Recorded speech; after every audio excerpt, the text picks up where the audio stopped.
avec l'aide d'Hachem, je voudrais parler du jour de deuil de Tisha B'Av et montrer que comme tout ce qui arrive au peuple juif et depuis toujours est un sujet de renforcement, d'élévation, bien entendu, c'est un jour de deuil. Bien entendu, c'est le premier jour de cette période de 3 semaines où nous prenons le deuil sur les 2 temples, sur les 2 Bate Mikdashot.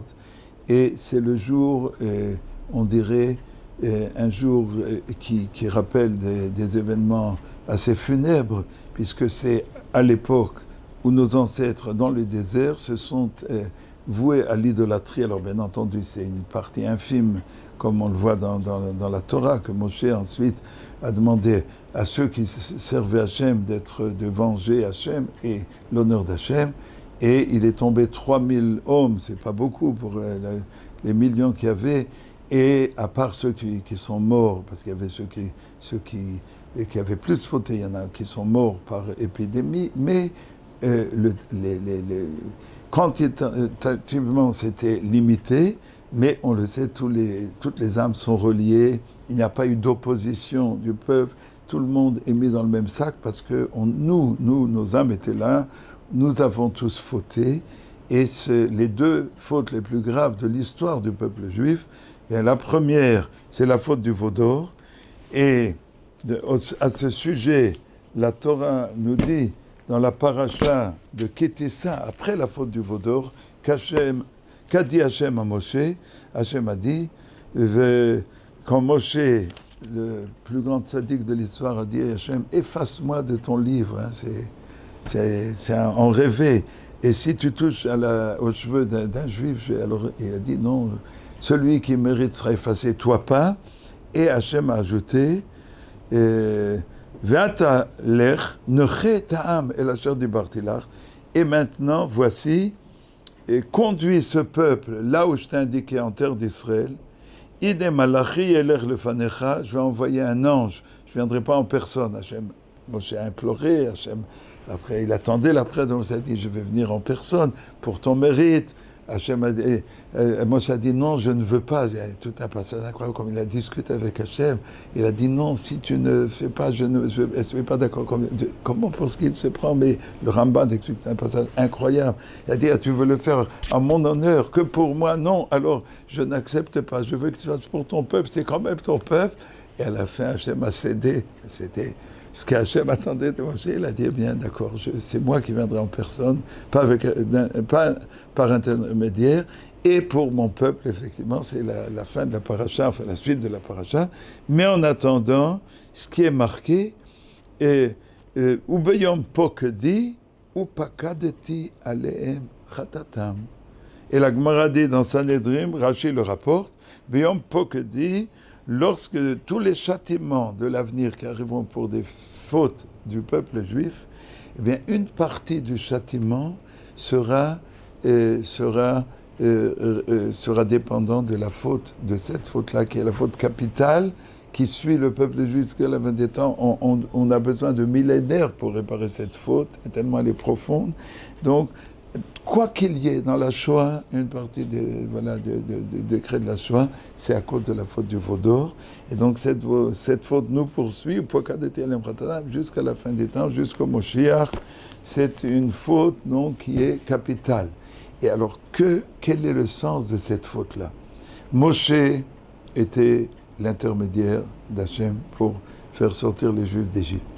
Mais comme il est marqué au sujet de la traversée de la Yam Souf, de la mer Rouge, il est marqué Vayamidu ba'Hashem uve Moshe avdo. Ils ont cru en Hachem et en Moshe, et Hachem a annoncé à Moshe au moment du don de la Torah, Vegam becha yaminu l'olam, ils croiront en toi éternellement.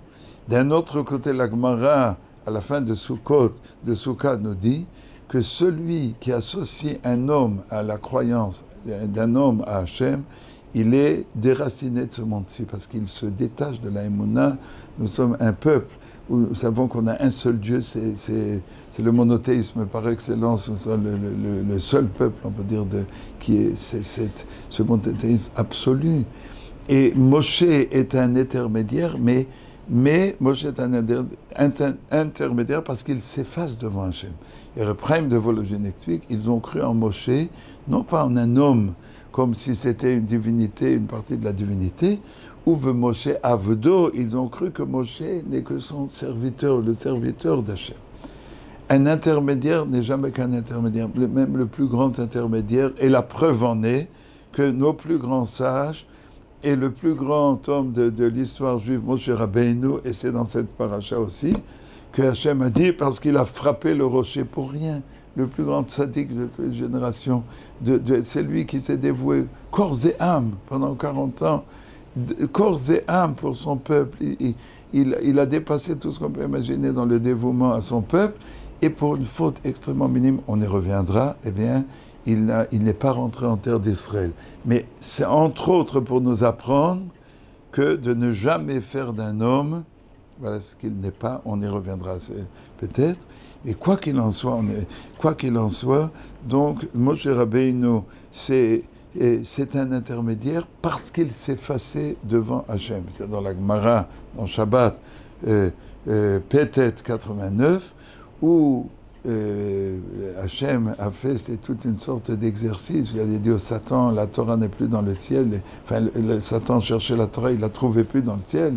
Hachem l'a dit, va chez Ben Amram. Et le Satan lui dit, où est cette Torah qu'Hachem t'a donnée? Il a dit, qui suis-je pour qu'Hachem m'ait donné la Torah? Et Hachem l'a dit, quoi, Moshe, tu mens, tu dis. Et il dit, non, je ne suis rien. Qu'est-ce que...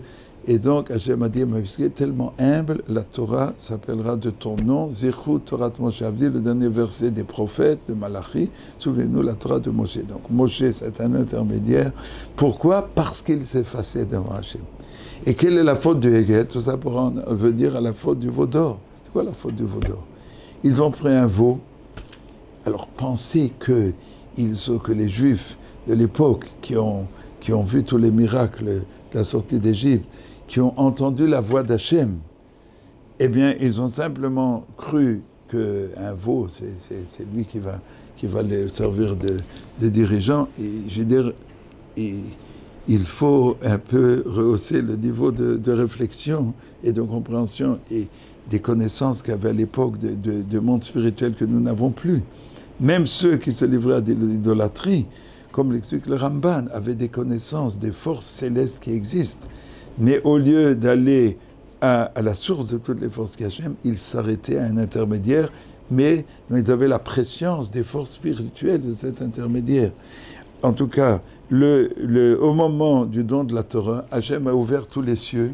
Ils ont vu, disent les Chazal, le trône divin, spirituel bien entendu, et il y a en spiritualité, mais la source de ce qu'on appelle un char, il y avait le char divin, et le char est entouré du bœuf, de l'aigle, du lion et d'une image d'homme.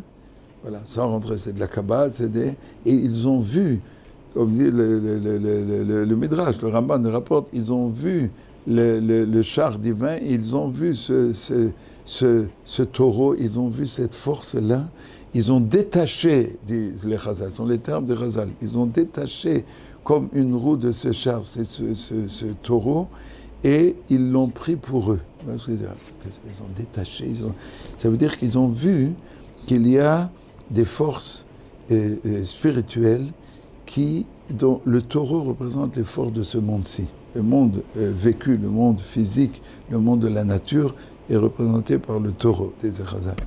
Et le Ramban développe ce sujet, et ils ont vu les forces spirituelles qui remplissaient le monde de la nature, et ils les ont attirés à eux, et ils ont voulu s'assujettir à ces forces-là.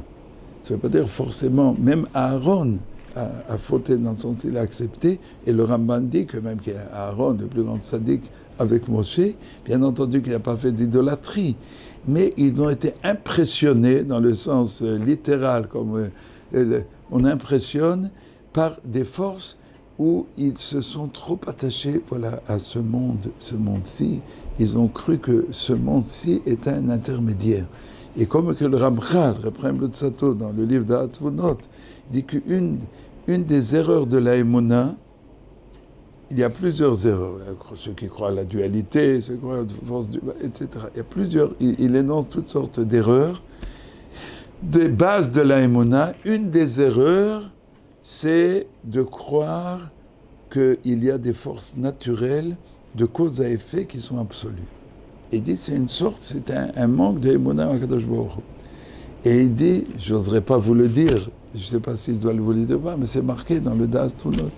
Il dit, la plupart des Juifs, malheureusement, à son époque, vous allez dire, bon, c'est au XVIIe siècle, mais nous, on n'est plus... Eh bien, ils ont cette erreur de base qu'ils croient aux forces de la nature dures comme fer. Celui qui travaille dur gagnera, celui qui est intelligent réussira, et c'est un manque de Emouna, parce que Hachem est le seul maître de toutes les forces, et que même s'il existe des forces naturelles, elles s'abolissent quand Hachem le désire.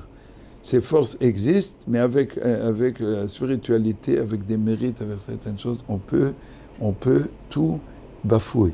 Et on sait que, comme l'écrit déjà le Meiri, et comme on l'a vu tout au long de l'histoire, qu'une très grande partie des géants du peuple juif, de ceux qui ont transmis la Torah, c'était des personnes qui, intellectuellement, du point de vue de coefficient intellectuel, n'étaient pas particulièrement en dehors du commun et des fois n'étaient pas doués du tout. Et pourtant, ils sont arrivés à tous les degrés de la connaissance. Il y a des règles du monde spirituel qui défient totalement le monde matériel. Et donc, le veau d'or, c'est après avoir entendu, 40 jours après avoir entendu, je suis l'Éternel, ton Dieu, qui t'a fait sortir d'Égypte. Tu n'auras pas d'autre force à moi. La croyance absolue en Akadosh Baruch Hu, noblesse oblige. On a été choisi comme le peuple d'Hachem. Et ce qui en ressort, c'est comme quelqu'un qui a été choisi pour vivre dans le palais du roi et servir le roi et d'être toujours à ses côtés. Le peuple juif, qu'on le veuille ou pas, le monde qui est le nôtre, c'est pas le monde de la nature. Le monde qui est le nôtre, c'est le monde de la spiritualité et de l'âme. Et nous sommes de façon quotidienne et absolue en rapport avec Hachem. Et toute l'histoire du peuple juif est surnaturelle et supranaturelle. Il n'y a rien de naturel, même le retour en Israël après des millénaires. Et donc, la faute du veau d'or, c'est de croire dur comme fer à ce monde-ci. Voilà. Cette faute, elle pose sur nos épaules jusqu'à la fin des temps. Pour un non-juif, de croire dur comme fer au monde de la nature, c'est aussi un manque de Emouna en profondeur d'Hachem, mais ça ne lui est pas compté. Parce que les autres peuples n'ont pas entendu la voix de Hachem leur parler et n'ont pas été transportés et transformés par la voix d'Hachem. Mais nous avons été transformés, et pour nous, de parler de hasard, par hasard je t'ai rencontré. Alors j'ai un ami qui dit, jamais il ne prend par hasard. C'est comme si le hasard n'existe pas. On dit, oui, par hasard on s'est rencontré. Par providence, j'étais pour changer le français en bon hébreu. Mais par providence, je t'ai rencontré. Tout ce qui arrive, et comme dit le Gaon de Vilna, tout est indiqué dans la Torah, tout ce qui va arriver à tous les êtres créés, du minéral à l'homme, tout est déjà inscrit dans la Torah. Il n'y a pas de hasard. Et le seul qui manipule toutes les choses, qui est caché, mais en réalité qui est l'âme de tout ce qui nous arrive, il n'y en a qu'un, c'est Akadosh Baruch Hu. Et donc, le veau d'or, c'est s'investir trop dans le monde limité. Et le Gaon de Vilna, donc, s'installer dans ce monde, si on le sait, on est dans le calendrier, en date profane, eh bien, nous sommes au mois de juin. Tout le monde sait qu'au mois de juin, les vacances approchent. On ne sait pas encore en France où ça en est. En Israël, bon, de toute façon, les vacances pour les gens religieux sont extrêmement limitées au point de ne pas exister. Mais vous savez que quand les vacances approchent, eh bien, voilà, ce monde matériel risque de avec la Torah, on peut être dans la Torah, on peut avoir des mitzvot, on peut étudier, on met les tefilines, mais qu'est-ce que les vacances recouvrent et qu'est-ce qu'il peut y avoir comme chute pendant les vacances, alors que ça doit être des moments où on reprend des forces, on relie des liens avec soi-même, avec son corps, bien entendu. Le repos est important, avec son conjoint, avec ses enfants. Qui sait tout ce qui peut se passer?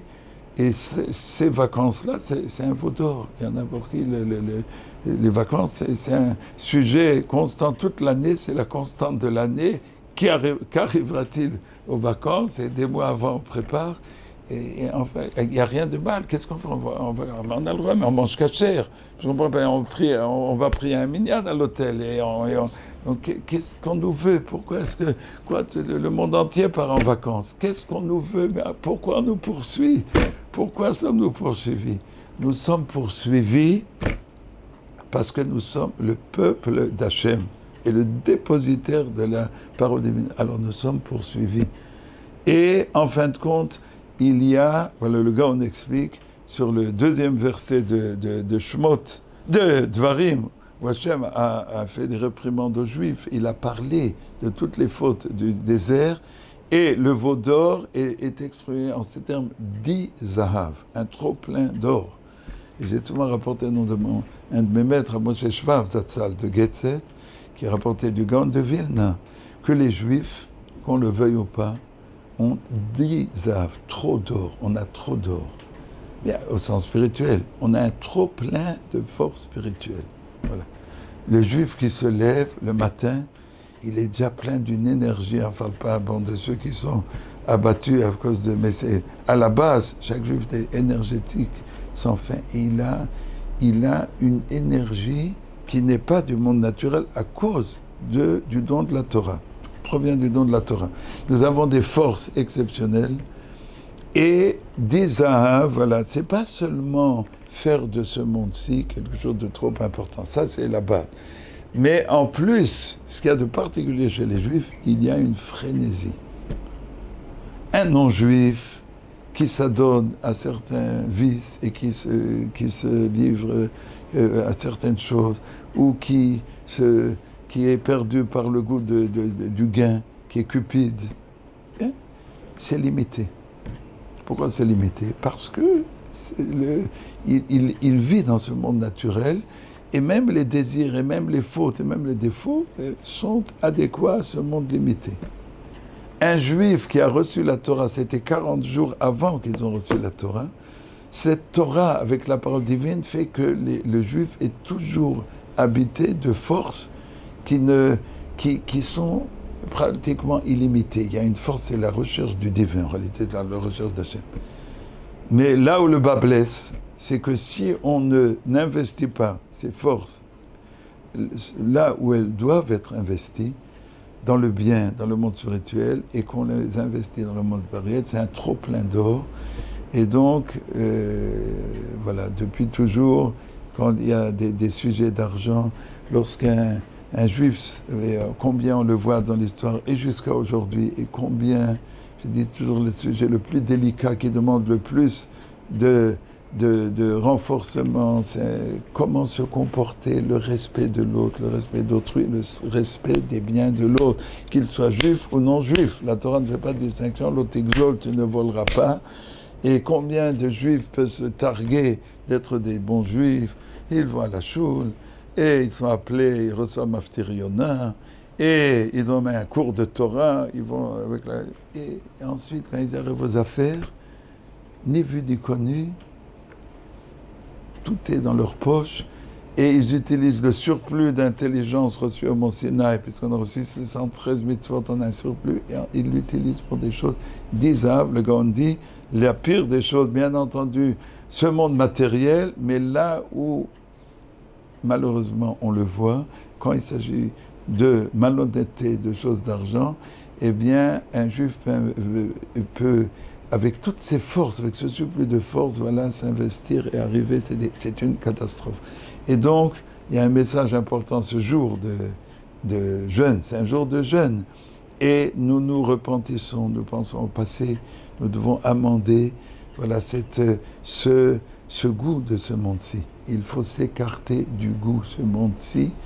Et il faut garder uniquement la partie qui est nécessaire pour trouver la sérénité pour servir Hachem, que ce monde-ci soit agréable, oui, mais faire très attention. Nous avons des lettres de noblesse et nous devons, voilà, pendant ce jour de Shiva Asar B'Tammuz, nous élever. Et pourquoi Moshe a brisé les tables de la loi? C'est incompréhensible. Les tables de la loi, hein, en réalité, c'est le pendant du veau d'or. Pourquoi? Parce que c'est quoi le veau d'or? C'est s'investir, voilà, ils se sont livrés à l'idolâtrie, ou en tout cas, ils ont, comme on a expliqué précédemment, à leur niveau, selon leur degré d'élévation. Le seul amendement au veau d'or, puisque nous avons reçu la Torah et la parole divine, c'est justement, sont les tables de la loi qui devaient être données, qui représentent une parole divine avec des tables, on n'arrive même pas à l'imaginer, les tables qui ont été forgées par Hachem, et l'écriture du texte de la Torah, Hachem a inscrit lui-même. On ne peut pas comprendre, on ne peut pas comprendre. Mais c'est ce qui nous concerne et c'est la chose qui peut nous sauver du veau d'or. Et pourquoi? C'est l'amour de la Torah, l'investissement dans la Torah, à un degré où la Torah n'est pas une science, n'est pas une connaissance, mais cette même amour qu'on peut avoir pour l'argent, chas v'shalom, pour tous les plaisirs de ce monde-ci, avec une frénésie, parce que le juif, soyons francs, tout ce qu'il fait, il le fait avec frénésie. Eh bien, où est le vaccin? Indiquez-moi. Est-ce qu'il y a un vaccin? Il y a un vaccin. L'amour de la Torah. La Torah, c'est un feu divin et chaque juif est appelé par Hachem à ce que l'essentiel de sa vie soit la Torah et que l'étude de la Torah, ça soit quelque chose qui n'est pas simplement un commandement, qui n'est pas seulement un devoir, qui n'est pas seulement, mais qui est quelque chose qui nous donne, qui nous fasse nous embraser au point que le feu divin qui est en nous, et comme dit le Zohar, le Zohar Kodesh dit que s'il n'y avait pas l'instinct sexuel, il n'y aurait pas de délice à étudier la Torah. La Torah, elle utilise tous les instincts, elle les draine, elle les utilise, et donc les tables de la loi, et pourquoi Moshe Rabbeinu les a brisées, comme dit le Chazal, il a vu que ça allait être un accusateur. Pourquoi? Parce que ces tables de la loi sont la preuve de ce vécu au quotidien, c'est le plus grand bonheur à proximité d'Hachem. Et au même moment où ils ont cette lumière divine, c'est la chose la plus spirituelle de tout ce qui a été créé depuis que le monde a été créé, puisque c'est dans le monde, tout, Hachem a tout créé, mais tout est inanimé, tandis que là, c'est des mains même d'Hachem. Eh bien, c'est un accusateur dont Moshe a décidé, il faut se séparer, mais jusqu'à la fin du Beth Amikdash, les débris des tables de la loi étaient dans le Haron à Kodesh, et c'est une finalité, et nous devons revenir à cette dimension-là tout au long de l'histoire. Nous y revenons. Aujourd'hui, il y a une étude de Torah extraordinaire. Maintenant, les Juifs se sont livrés aux trois fautes capitales, dit la Gemara. La Gemara dit qu'ils ne sont livrés à l'idolâtrie que pour permettre la perversion des mœurs, et voilà, ils se sont dépravés, voilà, autant qu'on peut. Et le Grand Divina dit qu'il a une tradition jusqu'aux hommes de la Grande Assemblée, toute avodah zara, toute idolâtrie inclut le meurtre et les relations interdites. Donc, un Shiva Asar B'Tammuz, où nous faisons une introspection, Shiva Asar B'Tammuz, ce qui peut nous sauver tout au long de l'histoire, et pendant les 3 semaines aussi, comme les Chazal expliquent, on ajoute chaque fois, tout au long de l'histoire, des règles qui nous rappellent le deuil, et encore des règles, encore des règles. Les règles de la Torah sont un garde-fou pour les instincts déliés. Le Shiva Asar B'Tammuz, c'est le jour où les Juifs ont le plus de l'histoire du peuple juif, ont libéré tous les instincts. Et donc, l'amendement tout au long de l'histoire, quel est l'amendement? C'est limiter, se limiter, se limiter. toutes les règles de la Torah. Il y en a qui pensent que les règles de la Torah, c'est un jour. Vous autres, les religieux, vous avez Shulchan Aruch et Codex, c'est encore chaque chose. Et on se lave les mains, on fait comme ça, on fait comme ça. Et ils ne savent pas que ces règles-là, sont des règles spirituelles qui élèvent l'homme et qui nous sauvent, qui nous protègent et qui nous ramènent à Kadosh Baruch Hu et qui nous éclairent. La Torah est de main divine et même les règles rabbiniques sont de main divine parce que Hachem leur a livré la clé. Et donc, voilà, une chose que nous devons prendre sur nous à Shiva Asar B'Tammuz, c'est de savoir, voilà, comme j'ai dit, les vacances arrivent, mais on peut étendre ce sujet à tous les sujets.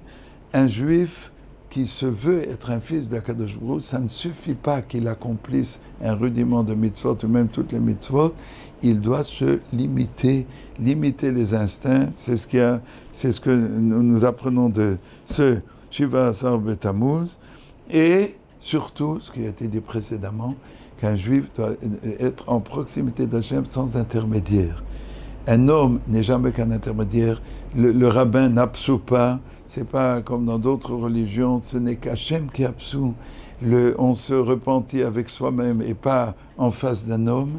Et jamais, que ce soit un homme, que ce soit un mouvement, il y a toutes sortes de mouvements qui ont apparu dans le peuple juif et qui sont tout à fait licites, la chassidoute, le moussar.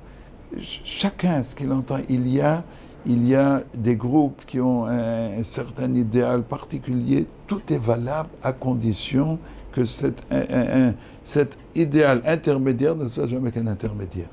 Mais du moment où ça devient principal et incontournable, on a abandonné Hachem. Donc un juif, voilà, l'amendement de Shiva Asar B'Tammuz, ne pas avoir d'intermédiaire. Et plus on se rapproche de la fin des temps, et plus ces choses-là deviennent évidentes. Et Akadosh Baruch Hu nous demande de nous rapprocher de lui. Et je dis que ce jour-là est le plus grand jour de l'année. Vous savez pourquoi? Parce que si les tables de la loi ont été brisées, elles ont aussi été données.